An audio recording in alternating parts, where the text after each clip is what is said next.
7h17, c'est l'heure de retrouver notre correspondant. Tous les jours, on retrouve quelqu'un qui nous parle de sa commune. Et aujourd'hui, François Martins pour Villefranche du Périgord. Bonjour François.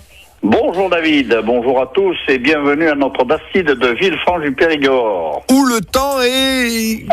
C'est le temps, il y a un peu de brouillard, n'est-ce pas, avec un beau concert de grenouilles dans la vallée et il fait 9 degrés. Bon, les cèpes, c'est pas très bon, là, il faudrait quoi, du soleil? Oui, n'hésitez pas d'ailleurs à nous proposer du soleil parce que ça nous ferait du bien pour les cèpes qui se trouvent, mais un par-ci, un par-là, enfin tous les kilomètres en gros, quoi. Et moi je vous invite à aller sur bleupérigord.fr parce qu'il y a une très jolie photo de girolles à 1 kg de girolles, c'est pas mal.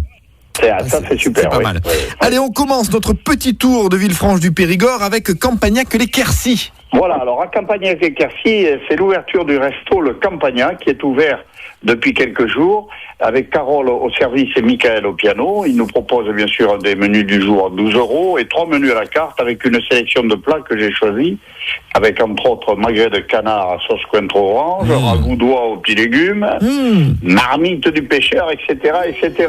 Le tout accompagné d'un excellent vin de Dôme.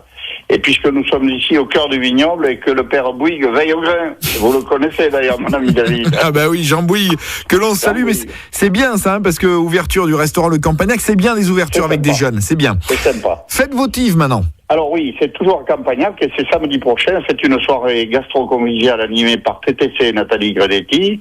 Et pour les amoureux de musette, il y a un grand bal qui est animé par Mike Fontaine. Et puis vers minuit, c'est le traditionnel feu d'artifice. Et alors le dimanche prochain, c'est de 9h à 17h. C'est le deuxième meeting tuning, ou plutôt tremblement de terre au village. D'ailleurs, les oreilles fragiles, c'est s'abstenir. Exactement. Allez, un petit tour en Lot-et-Garonne parce qu'on n'est pas loin.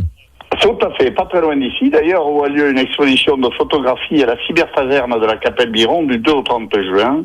Et c'est Mi Demain qui nous propose sur le thème du voyage de très beaux clichés de New York, en passant par Marrakech et Paris.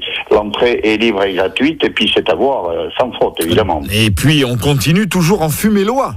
Toujours en Fumélois, c'est une exposition aux marches du château du 16 au 17 juin à partir de 10h. C'est au château de Bonaguil, le très beau château de Bonaguil sur la commune de Saint-Front-la-Lémence. Les 16 et 17 juin, exposition et vente de peinture, céramique, photos et sculptures autour du château de Bonaguil. Vente aux enchères des œuvres choisies. C'est le dimanche après-midi de 14 à 17h. L'entrée est libre et se fait côté esplanade du château. Et je vous laisse le numéro de téléphone au 05 53 53 82 82. Voilà. Revenons pour terminer à Besse.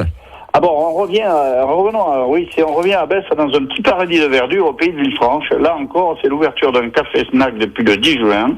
Et vous pourrez, tout en dégustant un bon petit plat dans le jardin de la Bessouillère, admirer le superbe portail fronton de l'église du XIIe siècle, qui est une véritable merveille de l'art roman. Beaucoup de gens la connaissent d'ailleurs. De ce qui veut dire que culture et gastronomie font toujours bon ménage en Périgord. Voilà David, quelques moments choisis de ce début juin. Et si vous le voulez bien, je reviendrai en dernière semaine pour des infos plus vacancières. Exactement, on termine avec votre coup de griffe, c'est-à-dire une citation de François Martins. Enfin, pas vraiment de vous. Non, c'est pas la mienne, c'est une citation de Louis Blanc. Qui colle parfaitement avec l'actualité d'aujourd'hui. Ce qui effraie, écoutez bien, ce qui effraie le plus dans les partis, ce n'est pas ce qu'ils disent, c'est ce qu'ils négligent ou refusent de dire. Sortez couverts, bonne semaine à tous et à très bientôt, bye bye. Et à noter qu'on aura besoin de Villefranche du Périgord tout à l'heure, ce sera pour le 15 septembre, j'en reparlerai, mais on aura besoin de la confrérie du cèpe parce que on va faire une grosse omelette au cèpe, mais j'en dis pas plus, François, vous serez de la partie. Merci beaucoup.